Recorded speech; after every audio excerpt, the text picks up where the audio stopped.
LG കായം ഇപ്പോൾ 20% more കായം എന്നാൽ കൂടുതൽ രുചിയും കൂടുതൽ മൂല്യവും.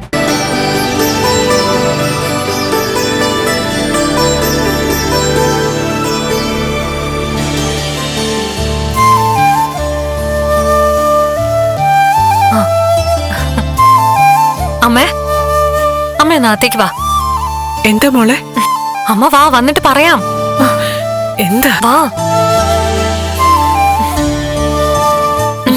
വേഗം വാ. എന്താ മോളെ? എന്താ?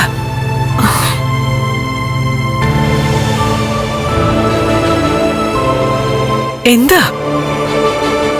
ഇവിടെയാണല്ലോ നിന്നത്. എന്താ മോളെ?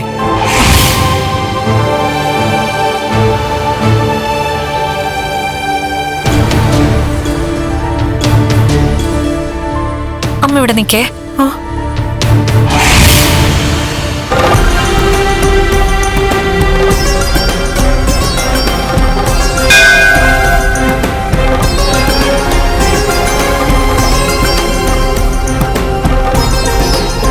എന്താ മോളെ? ഞാൻ കാണാറുള്ള ഒരു അമ്മയില്ലേ, ആ അമ്മ ഇപ്പൊ ഇവിടെ ഉണ്ടായിരുന്നു. എവിടെ? ഞങ്ങള് സംസാരിച്ചതാ. ഞാൻ എന്റെ അമ്മയെ വിളിച്ചോണ്ട് വരാന്ന് പറഞ്ഞ അപ്പുറത്തേക്ക് പോയത്. ഇപ്പതാ കാണുന്നില്ല. അമ്മ ഇന്ന് വന്നേ.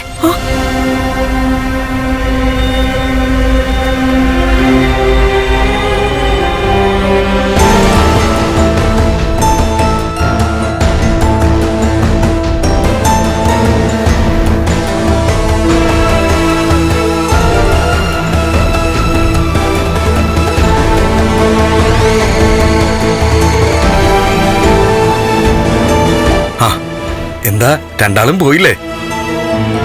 പോയതാ. മോൾക്ക് ഒന്നുകൂടെ തൊഴണമെന്ന് പറഞ്ഞു. ഞാൻ തൊഴുതിട്ട് തിരിയുമ്പോ അമ്പലത്തിനകത്ത് ഒരു അമ്മ ഉണ്ടായിരുന്നു.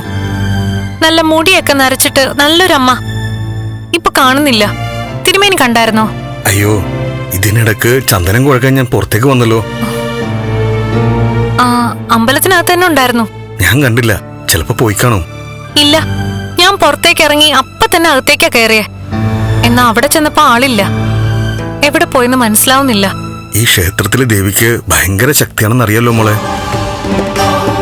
അമ്മ പല രൂപത്തിലും വരും. അമ്മയെ മനസ്സുരുകി വിളിക്കുന്നവർക്ക് മാത്രമേ അമ്മ അങ്ങനെ ദർശനം നൽകാറുള്ളൂ. തിരുമേനി പറഞ്ഞത് ശരിയാ. ദിവ്യശക്തിയുള്ള ഒരു അമ്മയാ അമ്മ. ഇവിടെ വെച്ച് മിക്കപ്പോഴും ഞാൻ ആ അമ്മയെ കാണാറുണ്ട്. കാണുമ്പോഴൊക്കെ അമ്മ എന്തൊക്കെ പറഞ്ഞിട്ടുണ്ടോ അതൊക്കെ സത്യമായിട്ടുണ്ട്. അപ്പൊ പിന്നെ ആ അമ്മയ്ക്ക് ദേവി ചൈതന്യമുണ്ടെന്നുള്ള കാര്യം ഉറപ്പാ. അപ്പോഴേ പാൽപായസം നടയടക്കുന്നതിന് തൊട്ടു മുമ്പാണ് തയ്യാറാവുന്നത്. അറിയാലോ, വാങ്ങിക്കാൻ വരില്ലേ? ആ, ഞാൻ അമ്മയെ വീട്ടിലാക്കിയിട്ട് കണ്ണേട്ടന്റെ അടുത്തേക്ക് പോവാ. ആ സമയത്ത് അമ്മ വരും. എന്നാ ഞങ്ങൾ പോയിട്ട് വരാം തിരുമേനി. എന്നാ ആയിക്കോട്ടെ. അന്ന് മോളെ കാണാതായപ്പോ ഞാൻ അമ്പലത്തിൽ നിന്ന് കരയുമ്പോ ഒരമ്മ എന്റെ അടുത്തേക്ക് വന്ന കാര്യം ഞാൻ മോളോട് പറഞ്ഞിട്ടില്ലേ? ആ അമ്മയെ തന്നെയായിരിക്കും മോളും കണ്ടത്. ആയിരിക്കും. അതുകൊണ്ടാ അമ്മയെ കൂട്ടിക്കൊണ്ട് വന്നത്. എന്നാ അപ്പ ആളെ കാണാനില്ല. ഇത് തന്നെ കണ്ണേട്ടന്റെ കാര്യത്തിലും സംഭവിച്ചിട്ടുണ്ട്. കണ്ണേട്ടൻ ആ അമ്മയായിട്ട് നിന്ന് ഫോട്ടോ വരെ എടുത്തിട്ടുണ്ട്. പക്ഷേ വീട്ടിൽ കൊണ്ടുവരുമ്പോ ഫോട്ടോയിൽ കണ്ണേട്ടന് മാത്രമേ കാണൂ, അമ്മ കാണില്ല. ഇനിയിപ്പോ കൂടുതലൊന്നും അന്വേഷിക്കേണ്ട മോളെ. ആ അമ്മയെ ദൈവം വിടുന്നതാ. മോൾ ആഗ്രഹിക്കുന്ന സമയത്തൊക്കെ ആ അമ്മയെ കാണാൻ പറ്റുന്നുണ്ടല്ലോ. അത് തന്നെ മഹാഭാഗ്യമാ.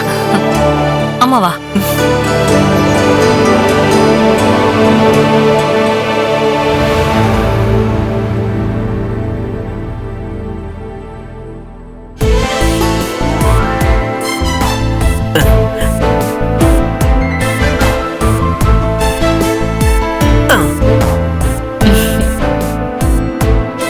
മോളുടെ കുളിയൊക്കെ കഴിഞ്ഞോ? കഴിഞ്ഞു. ആ മോളെ, ഇനി നമുക്ക് അമ്പലത്തിൽ പോയിട്ട് കണ്ണന്റെ മഹാലക്ഷ്മിയുടെ സർവനാശത്തിന് വേണ്ടിയിട്ട് നമുക്ക് പ്രാർത്ഥിക്കാം.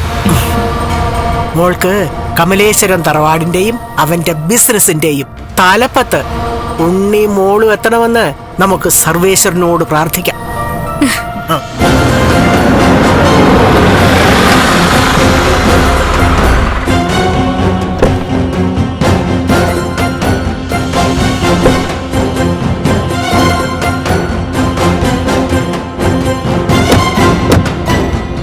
പറഞ്ഞു നാവെടുത്തില്ല, അവര് വരുന്നുണ്ട്. മോളിപ്പൊ കേട്ടതൊക്കെ സത്യമാകും. വാ മോളെ. ഇന്ന് പാൽപായസം കഴിപ്പിക്കേണ്ടതായിരുന്നല്ലോ, കയ്യിലതൊന്നും കാണുന്നില്ല.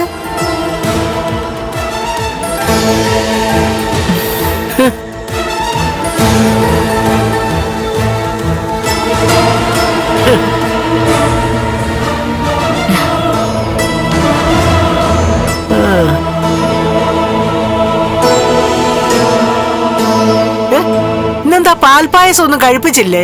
പാൽപായസത്തിന് വേണ്ടി മോള് കാത്തിരിക്കുകയായിരുന്നു. പായസം 10-10 കിട്ടത്തുള്ളൂ. ആണോ? എന്നാ പിന്നെ ഞാനും മോളും അമ്പലത്തിൽ പോകുന്നുണ്ട്. ആ സമയത്ത് വാങ്ങിച്ചാ മതിയോ? ആ മതി. ആ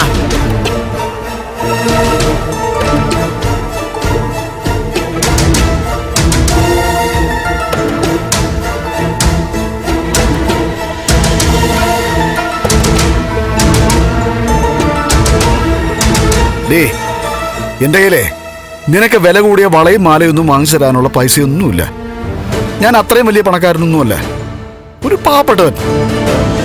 ഡേ, എന്റെ ഭാര്യയ്ക്ക് എന്റെ വക ഒരു സാരി.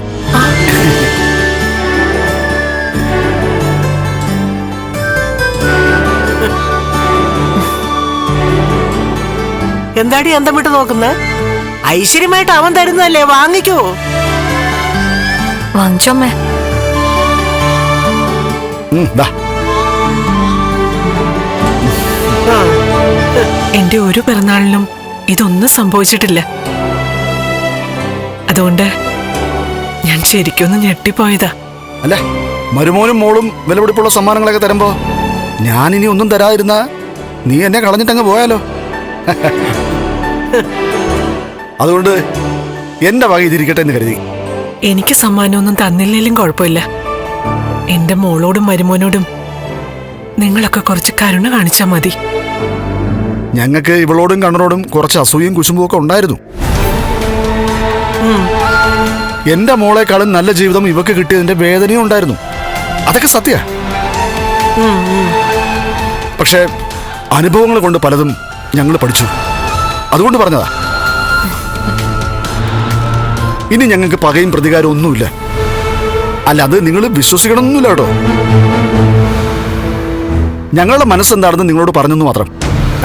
എന്നാ പിന്നെ പിറന്നാളായിട്ട് രാവിലെ എന്തെങ്കിലും കഴിച്ചിട്ട് പിറന്നാൾ സദ്യ ഒരുക്കണ്ടായോ? വാ കഴിക്കാം. ഞാൻ കഴിക്കാനൊന്നും നിൽക്കുന്നില്ല. കണ്ണേട്ടന്റെ ഈ മാസത്തെ ട്രീറ്റ്മെന്റ് ഇന്നത്തോടെ കഴിയും. കണ്ണേട്ടനെയും കൂട്ടി പിറന്നാൾ സദ്യ കഴിക്കാൻ വരാം. ഞാൻ പോയിട്ട് വരാമേ. ശരി മോളെ.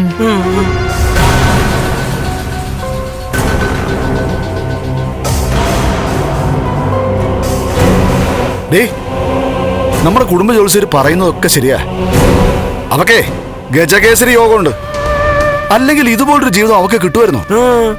അതെ അതെ, കെട്ടിയോൻ വീൽ ചെയറിലാണെങ്കിലും അവളുടെ തലയിൽ വന്ന് വീണത് രാജയോഗമാ. പ്രതാപേട്ടന്റെയും അമ്മയുടെയും പ്രിയപ്പെട്ട മോൾക്കും കിട്ടിയ ബന്ധം അത്ര മോശമൊന്നുമല്ല. ജീവിക്കാനുള്ള എല്ലാ ചുറ്റുപാടുകളും ഉണ്ണിക്കുമുണ്ട്. എങ്ങനെ നോക്കിയാലും ഉണ്ണി കാഴ്ചയ്ക്ക് വളരെ നല്ല ചെറുപ്പക്കാരനാ. എന്നിട്ടും അതിലൊന്നും തൃപ്തിപ്പെടാത്തതാ നിങ്ങളുടെ എല്ലാവരുടെയും പോരായ്മ. സത്യം സത്യം പറയാലോ, കണ്ണനും മഹാലക്ഷ്മിയും മോളും ഉണ്ണിയും ഒക്കെ ആയിട്ട് സന്തോഷത്തോടെ ജീവിക്കണമായിരുന്നു നിങ്ങളൊക്കെ. സത്യം. പക്ഷേ മോളെ കാര്യങ്ങൾ പറഞ്ഞു മനസ്സിലാക്കാൻ മോളുടെ മുത്തശ്ശിക്കും അച്ഛനും ഒന്നും കഴിയാതെ പോയി. പിന്നെ പറഞ്ഞിട്ടെന്താ കാര്യം?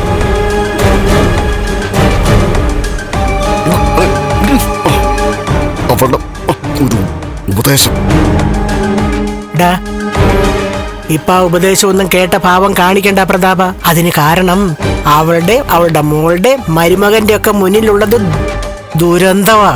ഒരിക്കലും കരകയറാൻ പറ്റാത്ത ദുരന്തം.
ശരിക്കും ഞാൻ പേടിച്ചു പോയി.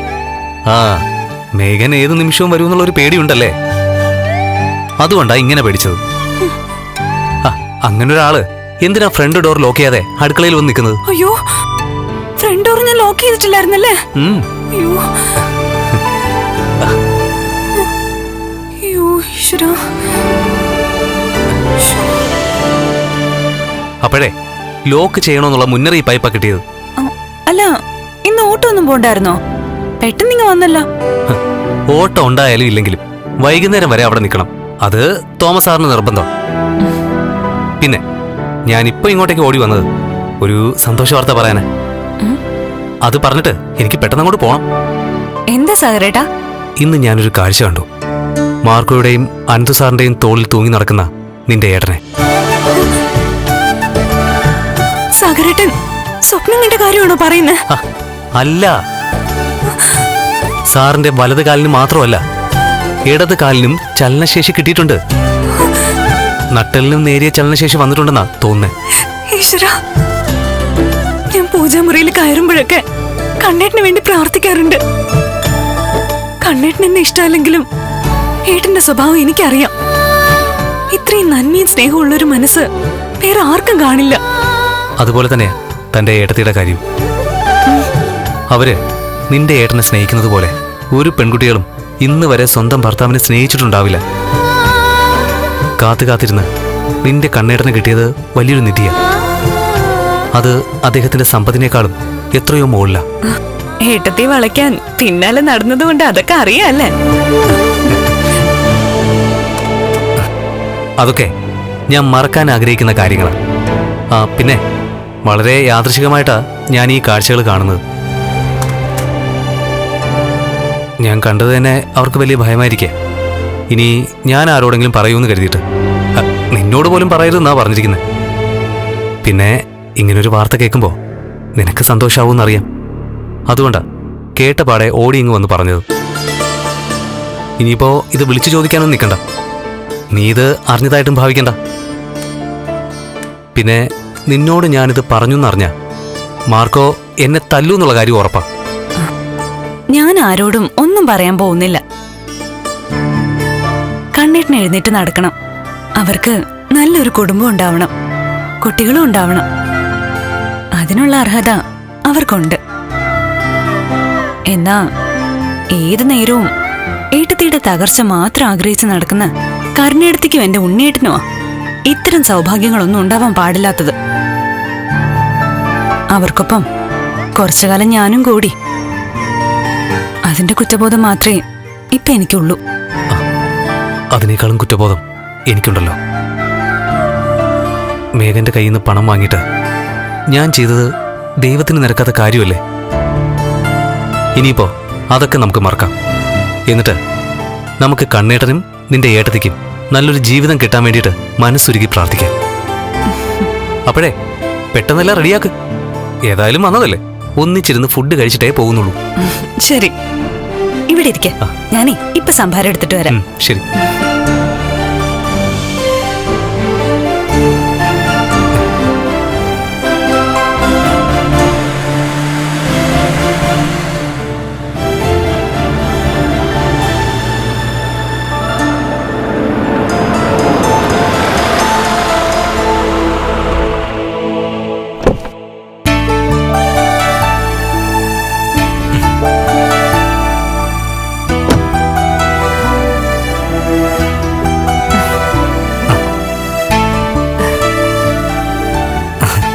ആഹാ, അമ്മയുടെ പിറന്നാളായിട്ട് ഓടിങ് വന്നോ? ഇന്ന് കണ്ണേട്ടൻ ഡിസ്ചാർജ് ആവുമല്ലേ, ഓ അപ്പൊ ഇനി ഒന്നിച്ച് അമ്മയുടെ പിറന്നാൾ സദ്യയിൽ പങ്കെടുക്കാന്ന് കരുതി. മാർക്കോയും അനന്തേട്ടനും വരില്ലേ? അനന്ത് സാറിന്റെ കാര്യം എനിക്കറിയില്ല, ഞാൻ അങ്ങോട്ട് വരില്ല. എന്താ മാർക്കോ അങ്ങനെ? വന്ന ശരിയാവില്ല. അവിടെ കരുണയും അവരുടെ അച്ഛനും മുത്തശ്ശിയും ഒക്കെ ഇല്ലേ. അവരെ കണ്ടു കഴിഞ്ഞാലേ എനിക്ക് എന്റെ രക്തം തിളയ്ക്കും. ഇവിടെ രണ്ടുപേരുണ്ടല്ലോ, നമ്മുടെയൊക്കെ മനസമാധാനം കളയാൻ വന്ന ഒരുത്തനും അവന്റെ അച്ഛനും. അതിന്റെ കൂടെ ഇനി അവിടേക്ക് വന്നിട്ട് അവിടെ ഇരിക്കുന്നവരെ കൂടെ കാണാനുള്ള സഹനശക്തി എനിക്കില്ല. ആ പിന്നെ ഏതായാലും മഹാലക്ഷ്മി ഇപ്പൊ ഇങ്ങോട്ട് വന്നത് എന്തുകൊണ്ട് നന്നായി. മഹാലക്ഷ്മിക്ക് സന്തോഷം ഉണ്ടാക്കുന്ന ചില കാഴ്ചകള് തോമസ് സാർ ഒരുക്കി വെച്ചിട്ടുണ്ട്. എന്താ മാർക്കോ? അത് ഞാൻ എന്റെ നാവുകൊണ്ട് പറയുന്നതിനേക്കാളും നല്ലത് മഹാലക്ഷ്മി നേരിട്ട് കാണുന്നതാ. കണ്ണേട്ടൻ എന്തേലും മാറ്റമുണ്ടോ മാർക്കോ? അതൊക്കെ നേരിട്ട് കണ്ട് മനസ്സിലാക്കാവല്ലോ, അതല്ലേ നല്ലത്. തോമസ് സാറ് പറയുന്നത് പോലെ മഹാലക്ഷ്മിയെ കണ്ണൻ സാറിന്റെ ജീവിതത്തിലേക്ക് എത്തിച്ചത് ദൈവങ്ങൾ തന്നെയാ. അങ്ങനെ സംഭവിച്ചില്ലായിരുന്നെങ്കിൽ സാറിന് ചുറ്റിലുമുള്ളവര് ഇതിനോടകം കൊത്തി വലിച്ചേനെ.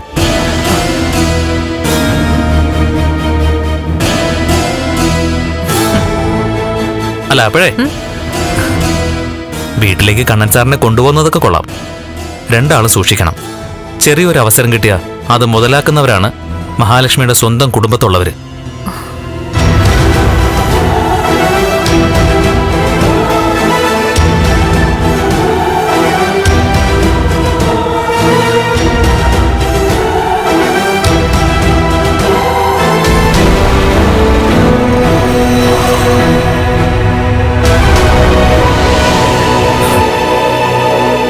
ഇനി ജീവിതം നിനക്ക് തിരിച്ചു പിടിക്കാൻ പറ്റില്ലല്ലോ എന്ന് നീ പലതവണ പറഞ്ഞല്ലോ.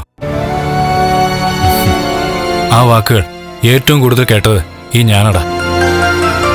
പക്ഷേ ജീവിതം ശക്തമായി നീ തിരിച്ചു പിടിക്കുക തന്നെ ചെയ്യും.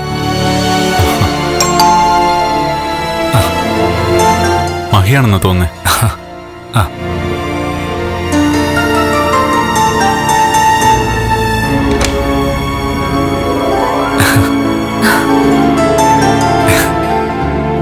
ഇവിടേക്ക് വരുമ്പോ എന്തോ അത്ഭുതം സംഭവിക്കുമെന്നും ഞാൻ സന്തോഷിക്കുമെന്നും മാർക്കോ പറഞ്ഞല്ലോ. എന്തോ ടി? അത് പറയുന്നതിനേക്കാൾ നല്ലത് കാണുന്ന മഹി. അകത്തുവാ.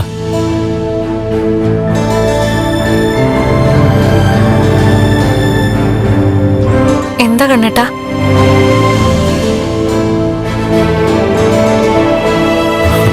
കാലുകൾ ചലിപ്പിക്കാൻ പറ്റുമായിരുന്നു, സ്പർശനം ഉണ്ടായിരുന്നു. പക്ഷേ കാല് ആഗ്രഹിക്കുന്ന രീതിയിൽ മടക്കാനും തിരിക്കാനും ഒന്ന് എഴുന്നേക്കാനും ഒക്കെ പറ്റാത്ത അവസ്ഥയായിരുന്നു. ഇപ്പതേ ചെറുതായിട്ട് എനിക്ക് എഴുന്നേക്കാനൊക്കെ പറ്റുന്നുണ്ട്, ആരുടെയും സഹായം ഇല്ലാതെ.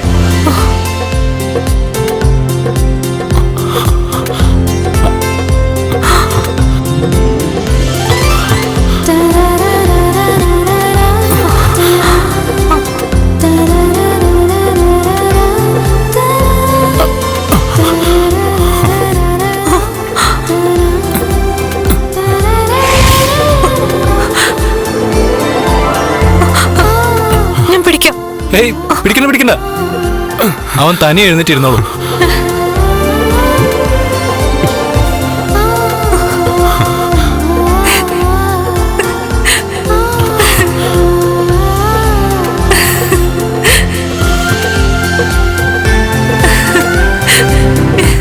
ഇന്നലെ പൗർണമിയായിട്ട് ഞാനും മാർക്കോയൊന്നും ഉറങ്ങിയിട്ടില്ല. കുറച്ചെങ്കിലും ഉറങ്ങിയത് ഇതാ ഇവനാ. ഏതാണ്ടൊരു 2 മണിവരെ തോമസ് വൈദ്യനും ആ ജയപാലൻ ചേട്ടനും എല്ലാരും കൂടി ഇവനെ പഴയ രീതിയിലേക്ക് തിരിച്ചു കൊണ്ടുവരാനുള്ള തീവ്ര ശ്രമത്തിലായിരുന്നു.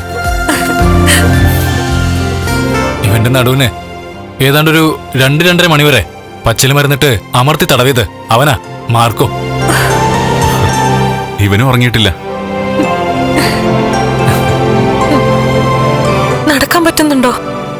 ഏയ് അത്രത്തോളൊന്നുമില്ല. അടുത്ത തവണ വരുമ്പോ അതിന് സാധിക്കുമെന്നാ തോമസ് സാർ പറഞ്ഞിരിക്കുന്നത്. LG കായം ഇപ്പോൾ 20% മോർ കായം എന്നാൽ കൂടുതൽ രുചിയും കൂടുതൽ മൂല്യവും.